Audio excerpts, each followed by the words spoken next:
Glenomeral. O que é? O que se faz? Qual é a manobra? Um caso clínico e acabou. Para ter resposta, o que é? Quais são os dados? Qual é o tratamento? Qual é a urgência? Um caso clínico. Só isso. Não, só vai apresentar o representante, pode ser uma, duas pessoas, sem problema. Se quiserem todo mundo, até pode, né? Mas é muito 10 pessoas, certo? Mas as 10 pessoas de cada grupo tem que estar no dia da apresentação. Não é que eu vou dar meu nome, eu não vou nem aparecer, e a minha colega vai fazer todo o trabalho e eu vou ganhar um ponto individual.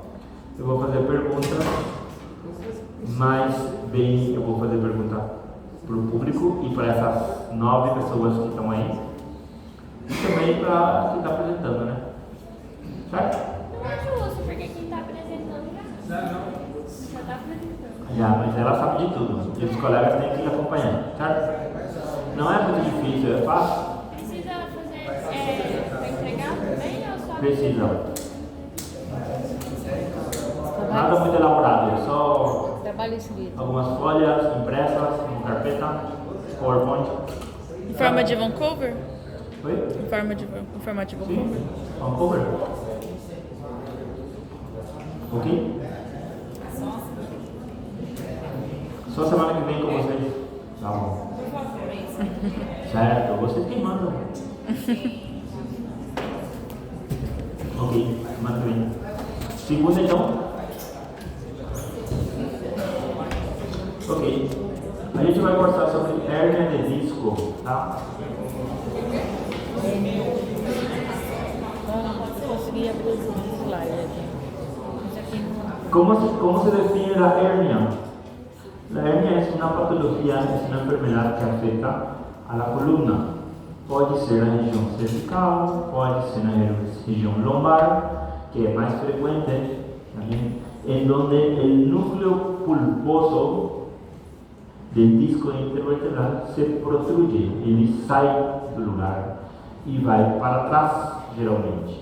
Pode ir para o lado também, mas geralmente vai para trás. Hay un desplazamiento de ese núcleo pulposo y a través de este desplazamiento hay una compresión de las raíces nerviosas medulares. Dependiendo a qué nivel está, se van a manifestar los síntomas. ¿Está bien?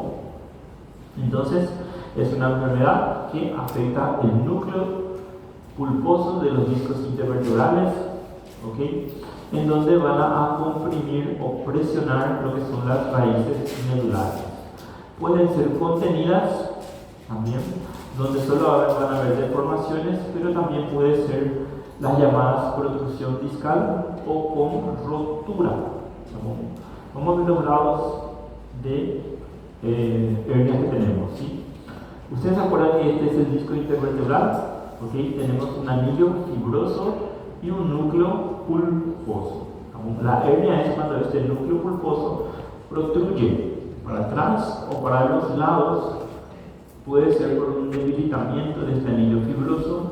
Ese debilitamiento puede ser por un esfuerzo excesivo, puede ser por la propia edad del paciente, ¿ok? Donde van debilitando esos anillos.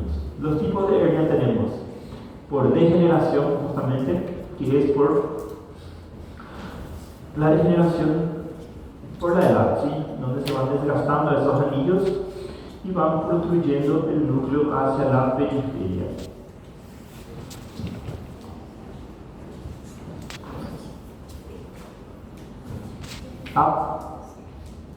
Entonces, por degeneración tenemos que es el envejecimiento, debilitan los discos, generalmente no causan una hernia propiamente dicha, ¿sí?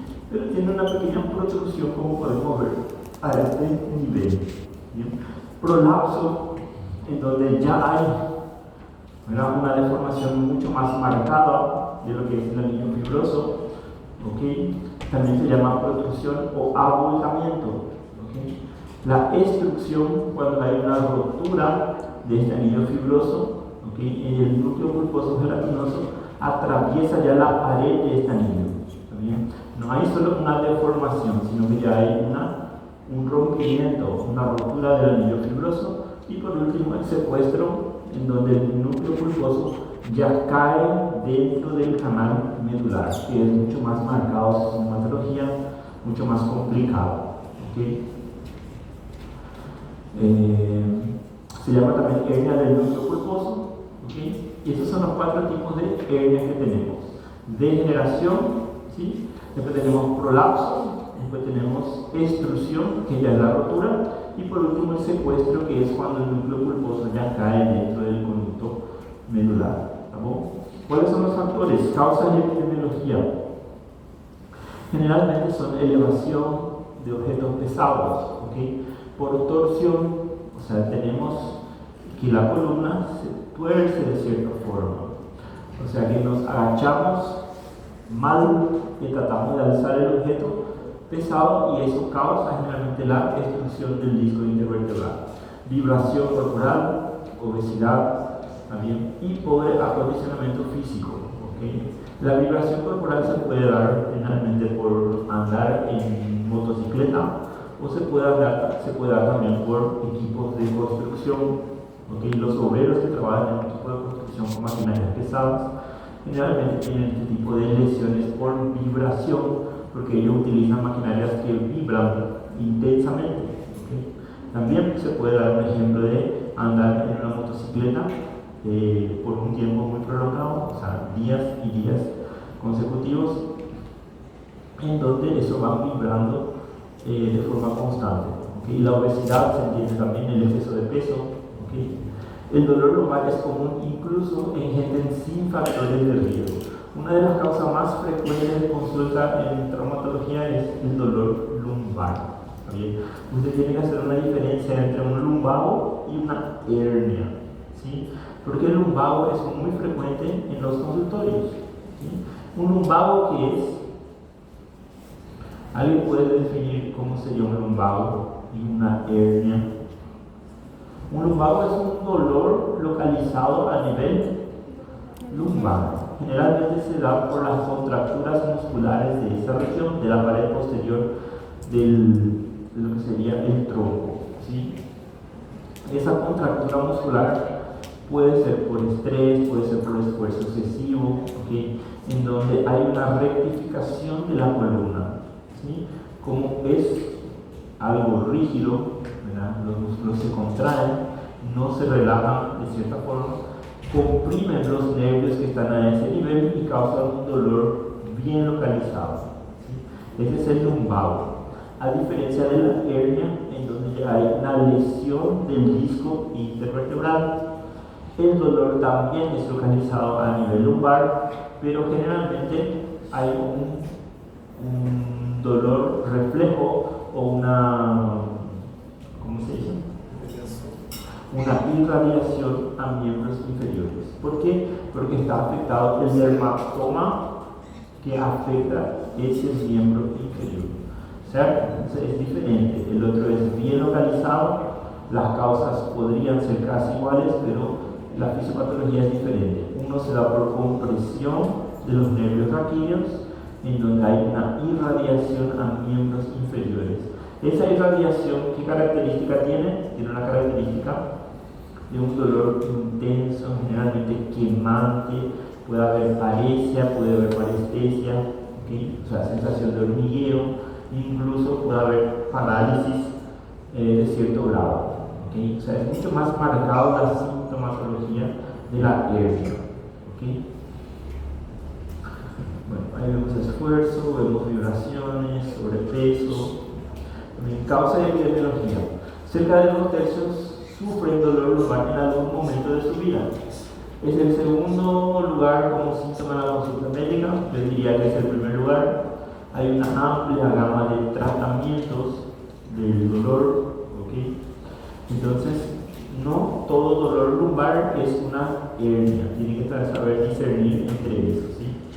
Bueno, tenemos hernia a nivel cervical, que es la causa más común de dolor en el cuello y en el hombro. El síndrome puede incluir dolor sordo, agudo en el cuello, entre las escápulas, que irradia a brazo y dedos. También esa irradiación generalmente lo que le hace la diferencia entre una contusión, un dolor de una hernia y de una contusión muscular, porque el que no irradia significa que es bien localizado también. Cuando empieza a irradiar a miembros superiores, ya sean brazos, de brazos y dedos, significa que hay algún toque a algún nivel de los nervios, ¿está bien? Vamos a ir viendo entonces entumecimiento y hormigueo de los hombros y de los brazos, también, que es la parestesia. Ciertas posiciones de movimiento del cuello pueden intensificar el dolor, ¿sí? Bueno, ¿cómo nosotros sabemos más o menos a qué niveles? Tenemos que saber por la sintomatología, ¿okay? Si tenemos a nivel del deltoides, el dermatoma afectado está a nivel de C5 y C6, ¿okay? Bíceps C5 y C6 y tríceps C6, C7 y C8, ¿okay? Estas son las raíces raquídeas del plexo braquial. ¿Se acuerdan del plexo cervical y el plexo braquial? Más o menos, ¿verdad? La formación del plexo braquial, entonces, y dependiendo de qué dermatoma está afectado, nosotros pensamos en qué raíz posiblemente o entre qué raíz están las hernias. ¿También? Si le duele a la región del bíceps, tenemos que irnos a C5 y C6. Tríceps, un poquito más abajo, C5, C6, C7, C8 y así sucesivamente. Por ejemplo, los extensores y flexores de los dedos y las muñecas, C7 y C8. Aductores y extensores del pulgar, C7 y C8. Y músculos intrínsecos, C8 y D1. ¿Ustedes se acuerdan de los dermatomas? Más o menos, ¿verdad? Cada dermatoma tiene su origen a nivel raquídeo. Y dependiendo de ese dermatoma tenemos que ir buscando a qué nivel puede ser que esté la lesión de la hernia, ¿ok? Es a nivel cervical. Generalmente son más bien semiológicos. Lo que nosotros hacemos es tener la sospecha semiológica y concluir con estudios de imágenes. ¿También? ¿Qué estudios de imágenes ustedes van a pedir? Primeramente tenemos que pedir obligatoriamente High-Res. Tenemos que ir de lo más simple a lo más complejo. ¿Qué ustedes esperan encontrar en la radiografía? La radiografía en estos casos son solo sugestivos. A gente não vai conseguir ver a hernia numa raio-x ou num raio-x, certo? Lo que vamos a ver son sugestiones nada más de hernia, o sea, una rectificación de la columna nos puede sugerir, por ejemplo, una contractura muscular nada más, si la columna está bien recta. ¿Ustedes se acuerdan de las curvaturas de la columna? Sí. Lordosis, sifosis, lordosis, sifosis. La lordosis tiene una concavidad cervical posterior, la sifosis anterior, la lordosis lumbar es concavidad posterior de nuevo y la sifosis sacrococcígea tiene una concavidad anterior. Esa es la curvatura fisiológica normal de la columna. Eso se tiene que mantener. Cuando eso se pierde, significa que hay músculos traccionando, tensionando y eso se rectifica. ¿También? Entonces tenemos que pedir radiografía de cuello, AP y lateral. En AP posiblemente vamos a ver toda la misma cubierta, pero la que me va a variar es mi lateral para poder ver mi curvatura cervical. ¿También? Y con eso yo puedo tener una imagen sugestiva. Yo no voy a conseguir ver a la hernia en un rayo-x, pero me va a orientar. ¿Es una contractura o es realmente puede ser una hernia? ¿Okay? Aparte de eso, la semiología me va a llevar a eso. Sí, hay que hacer el interrogatorio al paciente, si es que irradia, qué tipo de dolor es, también si es que se atenúa, si es que no se atenúa, si es bien localizado. ¿Okay? Porque muchas contracturas musculares dan el dolor a nivel cervical. ¿Okay? Lo que nos va a hacer la diferencia siempre es esa irradiación a miembros superiores. ¿Okay? ¿Cierto? Bien. ¿Cuál es el estudio definitivo? Resonancia. Generalmente tomografía se suele pedir, pero el más fidedigno es la resonancia magnética. ¿También?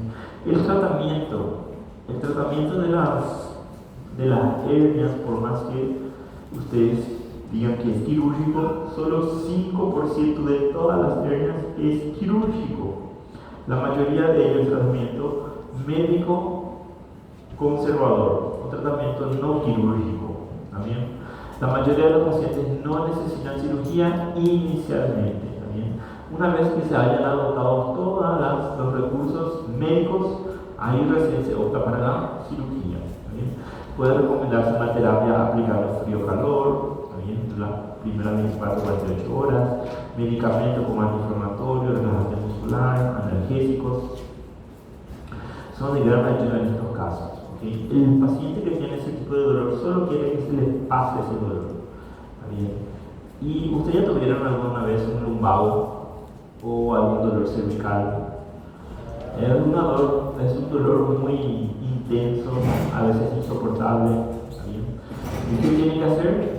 Analgésicos, antiinflamatorios, relajante muscular y muchas veces utilizamos corticoides como antiinflamatorio. ¿Sí? Así únicamente tenemos una respuesta rápida de la inflamación y con eso se atenúa el dolor. Professor, Oi. por exemplo, o cara tá com a hernia lombar, né? Aí normalmente ela pode pressionar o ciático, né? Vem com e vai irradiar. Então é calor comum, isso é mais comum, acho, que a gente vê. Sí, el irradia en la coxa, na região posterior. Aí tipo, o cara vai tomar remédio, mas aquela região vai voltar, né? Vai continuar pressionando ele, não vai? Exatamente. Faz? Exatamente, ahí tenemos que ver cuánto del canal está presionando. Exactamente.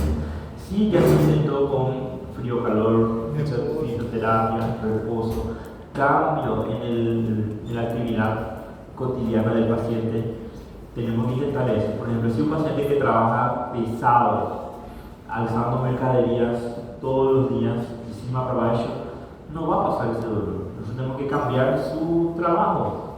O tenemos que ponerle en un sector donde él no haga mucha fuerza. Eso es lo que pasa. O si no, si es imposible eso, tiene que utilizar protector de nuevo. ¿No? Entonces es muy sugestivo. Pero como depende de si el dolor no pasa y está constantemente, ahí tenemos que considerar la probabilidad de hacer una cirugía. ¿También? Vamos a ver qué procedimiento vamos a hacer. Um abaulamento na coluna para estimular a lombar. Pode virar uma hernia? El abaulamento es, si de esta forma, es la protrusión de lo que sería el disco intervertebral. ¿Estamos? Entonces ya sería una hernia. Eu tenho abaulamento entre C5 e C6. Só que tipo, eu já fiz ressonância, já fiz tudo sobre essa área. Estou pesquisando. Só que o ortopedista disse que eu não tenho hernia. Não aparece? Eu só tenho um abaulamento entre C5 e C6. Uma protrusão. Ele disse abaulamento. Aí dá pra ver direitinho, não sei. Dá pra ver direitinho assim na imagem. Então é uma hernia. Então é uma hernia. Aí a gente tem 4 tipos de hernia. Tá bom? Degeneração de tudo não vai ser. Posiblemente vai ser la destrucción. ¿Está bien? ¿Y dói? Dói? Duele? Eu sinto muita dor. Eu sinto a minha dor maior é na cervical e irradia pros braços. Mas a sua lombar você falou? Não, eu sinto a pior, por isso que eu tô pensando, a pior dor é aqui. Só que é na lombar que deu o abalamento. Entendeu? E você não fez na cervical? Eu fiz isso na cervical, torácica e lombar. E não achou nada? Só na lombar. E eu sinto dor na lombar, mas a pior dor é na cervical. Tem que correlacionar, não tem sentido estar na região lombar e doler a cervical. Não, eu fui dois. Aí ele